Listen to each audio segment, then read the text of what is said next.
Bueno, en Todo se sabe y vamos a hablar de la situación en Venezuela. Ayer les mostramos este video increíble de un helicóptero que estaba sobrevolando Caracas y llegó al Tribunal Supremo, lanzó 3 granadas, no explotaron, ahí lo vemos en el aire en las imágenes, y a los minutos salió este video en el que se mostraba a un militar con 4 hombres encapuchados atrás diciendo que estaba instando a las Fuerzas Armadas a levantarse a la insubordinación, citando este artículo de la Constitución que fomenta la desobediencia civil en casos de injusticia o en caso de oposición férrea a un gobierno dictatorial, como es que asegura la oposición se vive en Venezuela. ¿Esta situación fue real? ¿Ocurrió en realidad o significa lo que Nicolás Maduro dice que significa? Eso es lo que vamos a conversar con Paulina Facín, coordinadora del Comando Simón Bolívar en nuestro país. ¿Cómo está? Hola Alejandra, buenas noches, gracias por la invitación. Bueno, lo primero que hay que detallar para poder empezar por el inicio de esta novela, porque pareciera que eso es en lo que se está convirtiendo, ¿fue real esto que ocurrió? Mira, para nosotros simplemente es una cortina de humo para tapar lo que estaba pasando en el contexto en Venezuela. ¿Y qué estaba pasando? ¿Qué es lo que tenemos que informar para que la gente... Mientras volaba el avión, mientras volaba el avión y lanzaba granadas que no generaron ningún daño ni en infraestructura ni de ningún tipo, lanzadas por un funcionario de la Policía de Investigaciones, pero que a la misma vez es actor de películas. En el Tribunal Supremo de Justicia se le quitaban las atribuciones, las competencias que tiene la Fiscal General de la República, que, como hemos sabido, ha manifestado una posición institucional y diciendo que la constituyente es ilegal, en respeto al orden constitucional y a la institucionalidad. Cuestión que es necesaria y muy, muy importante para los venezolanos en estos momentos. Y adicionalmente se le pasaban esas competencias al defensor del pueblo, que en Venezuela nosotros le decimos el defensor del puesto, porque es una persona que ha sido candidata y gobernador del Partido Único Socialista, que es reconocido chavista, que es reconocido madurista, que deja que en Venezuela ocurran las violaciones tan flagrantes de los derechos humanos y no defiende al pueblo, sino que defiende a un partido político que es el partido de Nicolás Maduro. Y en paralelo a esta situación, que ya es bastante grave desde el punto de vista institucional, nuestros diputados estaban secuestrados en la Asamblea Nacional junto con los trabajadores de la Asamblea Nacional, que es el Congreso de Venezuela, acorralados por los grupos paramilitares que ingresaron al seno del Congreso. Y le dieron golpes, los retuvieron por 5 horas, entonces es una situación muy tensa en todo el país. Retuvieron? ¿Qué es lo que porque ya les han quitado todo el poder político a los miembros de la Asamblea Nacional? Entonces, ¿por qué habría que entrar con paramilitares, a amedrentarlos, a retenerlos a estos senadores? Porque ese es el tema que hay en Venezuela. En Venezuela no hay Estado de Derecho en estos momentos, no hay institucionalidad, se viola la Constitución de la República, los parlamentarios es como que si no existieran. Ayer justamente también se emitió una sentencia donde se le permite se le quita la inmunidad parlamentaria de la cual gozan, no se les reconoce su categoría de parlamentario, y hay que decirlo también con mucha alegría y mucho optimismo, que nuestros parlamentarios son los que están al frente de cada una de las marchas. Nuestros parlamentarios, hoy tuvimos a Juan Guaidó, un parlamentario joven que fue herido con 6 perdigonazos, uno en el cuello muy cerca nosotros hemos tenido ya chicos fallecidos porque apuntan los guardias a esta zona, lo cual los pone en riesgo. Hemos tenido parlamentarios, me permito mostrar la foto acá del parlamentario Juan Recasén, y miren la forma como son atacados nuestros parlamentarios en Venezuela, nuestros diputados. El día de hoy. No, esto no fue el día de hoy, esto ha sido durante estos 89 días que tenemos de marcha. Y bueno, lo que está pasando en Venezuela, y me permito, es que estamos de luto, porque por ejemplo tenemos a Armando era un chico de 16 años que estaba tocando violín en una marcha, Acá tenemos, miren cómo las Fuerzas Armadas Bolivarianas le disparan a nuestros jóvenes. Pernalete es un chico de apenas 20 y pico de años asesinado. Este chico es Paul Moreno, estaba prestando servicio médico, por eso tiene un casco de Cruz Verde, socorría a los heridos en la calle. Tenemos el caso emblemático de Neomar Lander, un chico de tan solo 16 años, que llevaba solo un chaleco acá, se lo pueden ver, que decía soy libertador. Entonces, esto es Venezuela hoy en día. Estos son nuestros jóvenes, son los libertadores del 2017.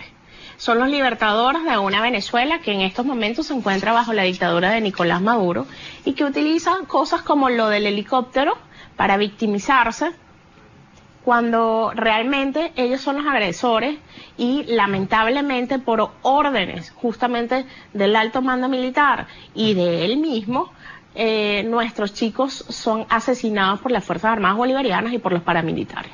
Ahora, lo más preocupante de las declaraciones de Nicolás Maduro tras este ataque militar es que, no ataque militar, de este supuesto ataque de insurrección militar, él dice, en las urnas o por la fuerza vamos a someter a estas personas.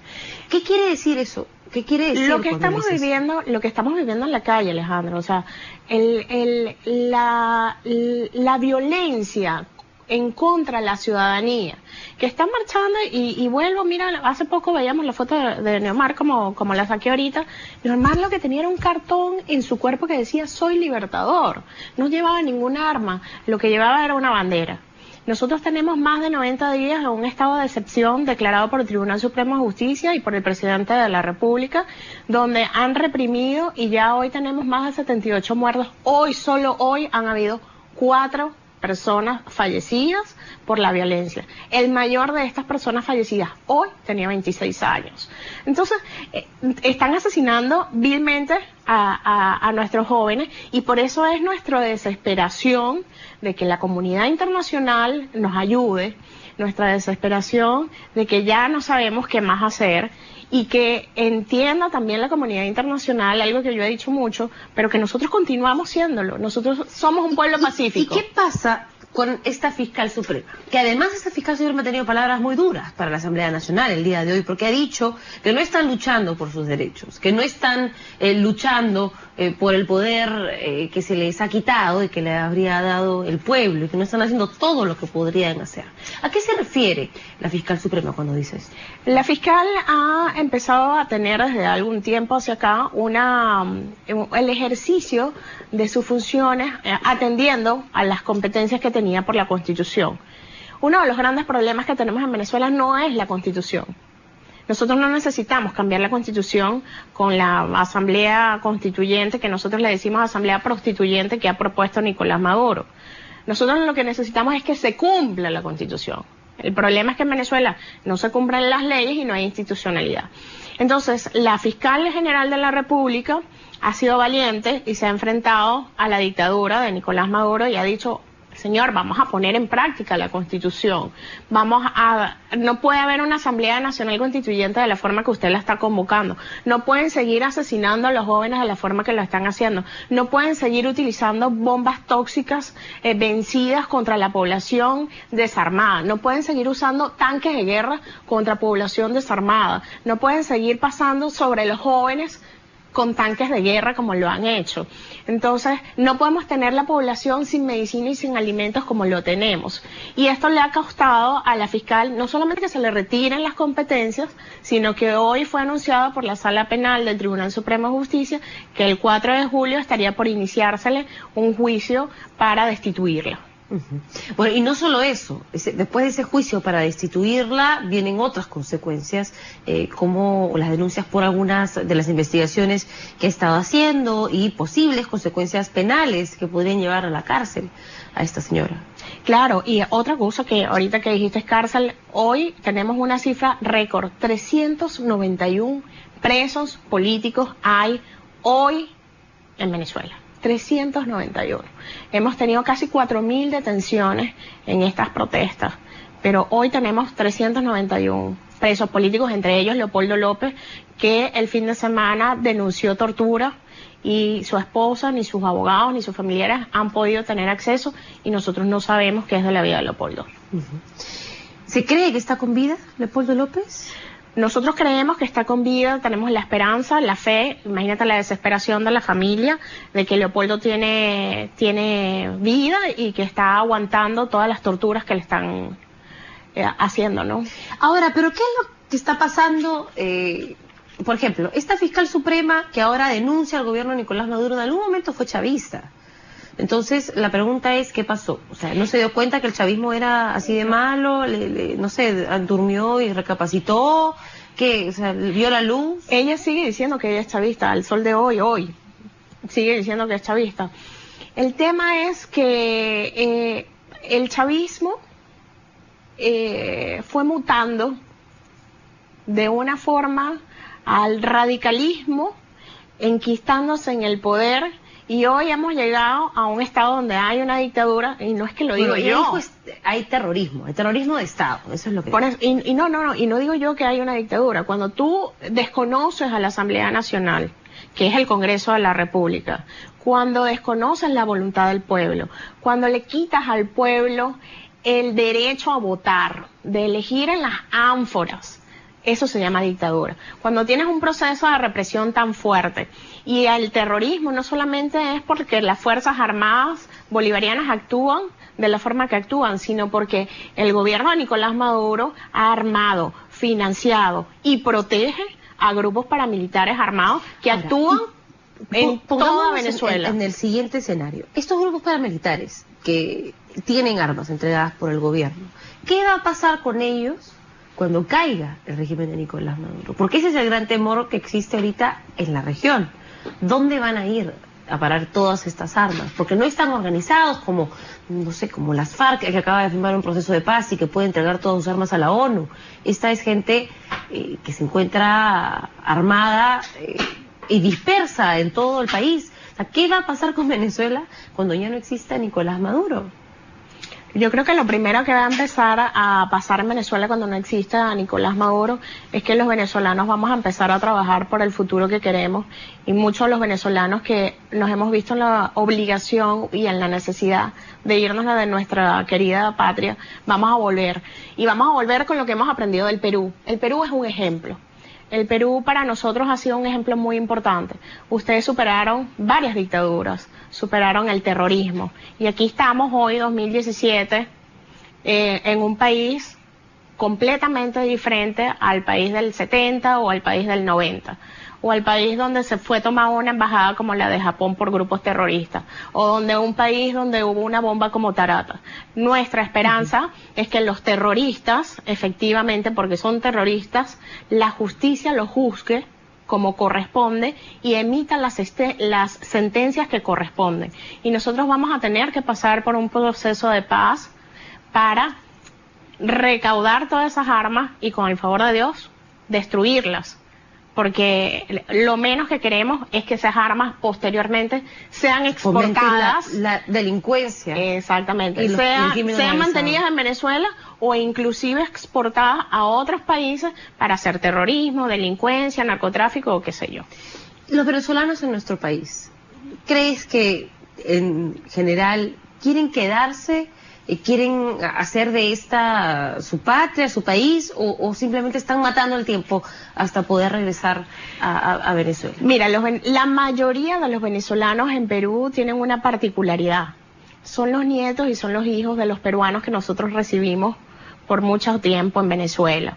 Entonces son venezolanos de nacimiento, pero que tienen alguna relación de parentesco o consanguinidad con el Perú. Pero es bien particular, tú le preguntas a los venezolanos, a la mayoría, le preguntas, si el día de mañana Venezuela cambiara, ¿tú te regresarías a casa? Y te dicen, sí, mi casa es Venezuela.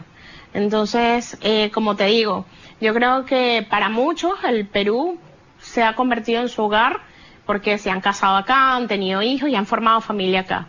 Pero para otros muchos, y me incluyo, se ha convertido en una escuela este país, a la cual agradezco muchísimo, y muchísimas enseñanzas me las llevaré a mi patria cuando pueda volver. Los venezolanos acá sienten que han sido recibidos con, bueno, no tampoco quiero decir que es la bandera de todos los venezolanos, pero bueno, algo sabrás del tema. No, sí, ¿Crees que han sido recibidos con brazos abiertos? ¿Hemos sido justos con ustedes en ese sentido? El pueblo peruano, la verdad que estamos muy agradecidos, ha sido muy bondadoso. La familia peruana nos ha recibido con mucho cariño y lo mejor de todo, nos ha recibido con comida muy rica. Hoy es el día del ceviche. Hoy es el día del ceviche, hay que celebrarlo, así es. ¿Y hay un ceviche a la venezolana? ¿Ya han hecho su adaptación o todavía? No, nosotros en Venezuela se come ceviche, pero la verdad es que el ceviche venezolano un peruano no se lo comería, porque cocemos mucho el pescado en el limón. Y cuando a mí me dicen en Venezuela, prepara ceviche peruano, me llevo los limones de Lima hasta Venezuela, porque es que el sabor del limón peruano es completamente diferente a la de otros lugares. Bueno, no podemos estar en desacuerdo con esa afirmación. Gracias, Paulina, por habernos acompañado y de verdad esperemos que esta situación de crisis termine por el bien no solamente de los venezolanos, sino de todos los latinoamericanos que vemos esa situación y la verdad es que también sufrimos con ustedes. No se puede continuar viviendo de esa manera. Muchísimas gracias, Alejandra, y le hago una solicitud nuevamente al pueblo peruano a que reciban con los brazos abiertos a los venezolanos que están huyendo en estos momentos de Venezuela. Los venezolanos están llegando al Perú por necesidad. Agradecerle al gobierno del Perú, al Estado peruano como tal, a todo su apoyo que le ha dado a los venezolanos en Venezuela y a los venezolanos en Perú. Buenas noches. Buenas noches. Nosotros tenemos los resultados de la encuesta que hicimos al inicio del programa. ¿Usted cree que la presidenta del Congreso, Luz Salgado, ha hecho un buen trabajo regular?